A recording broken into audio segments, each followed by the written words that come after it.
Students, आज का हमारा टॉपिक है chapter number 11 class 10 organic chemistry हमारा चैप्टर है और टॉपिक भी ऑर्गेनिक केमिस्ट्री है। तो देखते हैं ऑर्गेनिक केमिस्ट्री क्या है और हिस्ट्रिकल बैकग्राउंड देखते हैं। पहले हम देखेंगे कि ऑर्गेनिक कंपाउंड जो है वो क्या है। ऑर्गेनिक कंपाउंड सबसे पहले ऐसे कंपाउंड्स को कहा जाता था जो जानदारों से हासिल होते थे। Compounds obtained from organisms were called as क्या कहलाते थे? Organic compounds. ऑर्गेनिक कंपाउंड ऐसे कंपाउंड जो जानदारों से हासिल होते थे, उन कंपाउंड्स को ऑर्गेनिक कंपाउंड कहा जाता था, क्योंकि यह सोचा जाता था कि ऑर्गेनिक कंपाउंड सिर्फ जानदारों से हासिल होते हैं। लिवाइजर ने ऑर्गेनिक कंपाउंड को दो क्लासेस में तकसीम किया था। कुछ ऐसे कंपाउंड उन्होंने कहा ऑब्टेन्ड फ्रॉम प्लांट्स, और कुछ कंपाउंड ऐसे हैं जो कि एनिमल से हासिल होते हैं, ऑब्टेन्ड फ्रॉम एनिमल्स। लिवाइजर के मुताबिक जो प्लांट से हासिल होते थे, लिवाइजर के मुताबिक उनके अंदर कार्बन, हाइड्रोजन और ऑक्सीजन लाजमी तौर पे मौजूद होते थे। और उन्होंने कहा जो ऑर्गेनिक कंपाउंड एनिमल से हासिल होते हैं, उनमें कार्बन, हाइड्रोजन, ऑक्सीजन के अलावा नाइट्रोजन, सल्फर और फास्फोरस ये एलिमेंट भी पाए जाते हैं। उसके बाद vital force theory. Vital force theory क्या है? वाइटल फोर्स थ्योरी के मुताबिक ये थ्योरी पेश किया था प्रेजेंटेड बाय जैकब बर्जीलियस ने पेश किया था। इस थ्योरी के मुताबिक ऑर्गेनिक कंपाउंड को लेबोरेटरी में तैयार नहीं किया जा सकता मसनूई तरीके से, क्योंकि इनको बनाने के लिए एक कुव्वत चाहिए होगी जो सिर्फ जानदारों में पॉसिबल है, जानदार अजसाम में पॉसिबल है। जानदार अजसाम के बाहर वो कुव्वत पॉसिबल नहीं है। फिर उसके इस थ्योरी को वाइटल फोर्स थ्योरी कहा गया। According to this theory,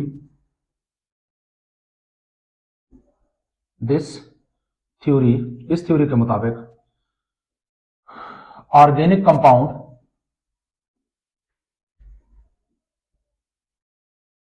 are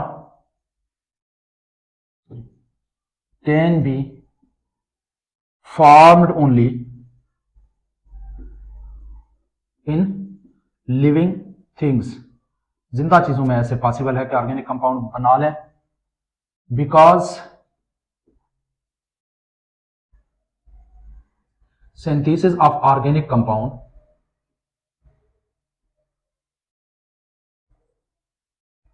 compounds required a vital force. एक पूरी सरार कुव्वत चाहिए होता है, vital force which is possible only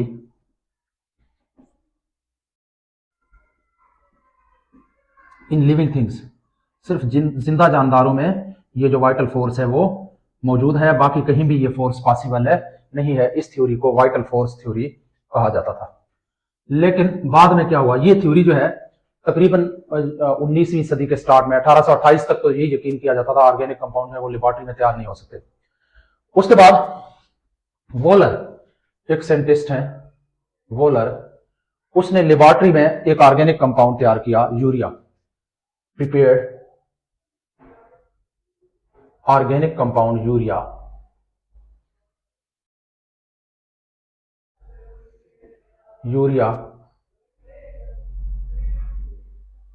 in laboratory.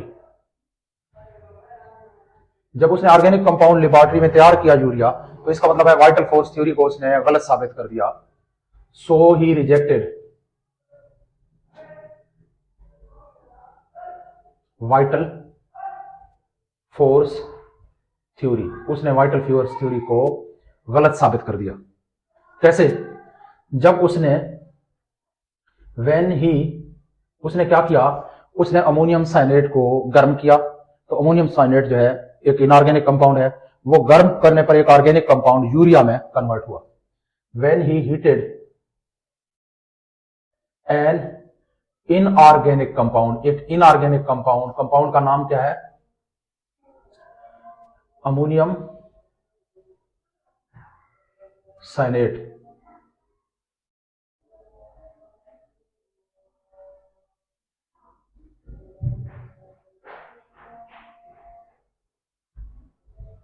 NH4CNO ammonium साइनेट, ये फार्मूला है। It was changed to urea, ये यूरिया में तब्दील हुआ। एज हमारे पास है NH4CNO अमोनियम साइनेट, इसको किया इसने हीट, ये एक रिवर्सिबल रिएक्शन है। हीट, जब इसको हीट किया तो ये यूरिया में कन्वर्ट हुआ, रीअरेंजमेंट हो गई। NH4 है यहाँ पे, ये NH4 है, यहाँ NH2CONH2 इसमें कन्वर्ट हुआ, ये यूरिया का फार्मूला है। तो अमोनियम साइनेट जो है वो हीट करने पर यूरिया में कन्वर्ट हुआ। इस तरह से वाइटल फोर्स थ्योरी जो है वो रद्द हुआ। उसके बाद कोल्बे ने, तो उसके बाद ऑर्गेनिक कंपाउंड बनना शुरू हुए लेबोरेटरी में, और कोल्बे ने क्या किया, लेबोरेटरी में एक और ऑर्गेनिक कंपाउंड एसिटिक एसिड तैयार किया, प्रिपेयर्ड या synthesized another organic compound. कौन सा ऑर्गेनिक कंपाउंड? एसिटिक एसिड, सिरका, एसिटिक एसिड इन लेबोरेटरी। और उसके बाद से ऑर्गेनिक कंपाउंड बनना शुरू हुए और ऑर्गेनिक कंपाउंड को मसनूई तौर पर बनाया जाने लगा। तो गोया अब ऑर्गेनिक कंपाउंड की ये जो पुरानी डेफिनेशन है ये गलत है कि ऑर्गेनिक कंपाउंड सिर्फ जानदारों से हासिल होते हैं। अब तो ऑर्गेनिक कंपाउंड को लेबोरेटरी में भी तैयार किया जाने लगा। तो अब ऑर्गेनिक केमिस्ट्री या ऑर्गेनिक कंपाउंड की डेफिनेशन क्या बनती है? तो ऑर्गेनिक केमिस्ट्री की डेफिनेशन यहां लिख रहा हूं कि मॉडर्न डेफिनेशन है ऑर्गेनिक केमिस्ट्री की, जो हम आज के दौर में यूज कर रहे हैं, ऑर्गेनिक केमिस्ट्री। ऑर्गेनिक केमिस्ट्री बच्चे जब स्टडी किया गया तो ये पता चला कि ऑर्गेनिक कंपाउंड जितने भी हैं उनके अंदर दो एलिमेंट कार्बन और हाइड्रोजन लाजमी तौर पे पाए जाते हैं। तो इस तरह के कंपाउंड जिनमें कार्बन हाइड्रोजन पाए जाते हैं, ऐसे कंपाउंड्स को और उनके डेरिवेटिव्स को, यानी कार्बन हाइड्रोजन के साथ अगर ऑक्सीजन भी मौजूद है, कार्बन हाइड्रोजन के साथ अगर कोई सल्फर भी मौजूद है, नाइट्रोजन भी मौजूद है, लेकिन कार्बन हाइड्रोजन जो है ये लाजमी तौर पर मौजूद होने चाहिए, ऐसे कंपाउंड को ऑर्गेनिक कंपाउंड का नाम दिया गया। अच्छा जी, द ब्रांच ऑफ केमिस्ट्री, अब डेफिनेशन है ऑर्गेनिक केमिस्ट्री की, branch of chemistry which deals with compounds of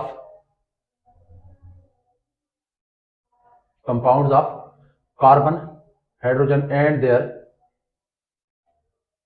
derivatives is called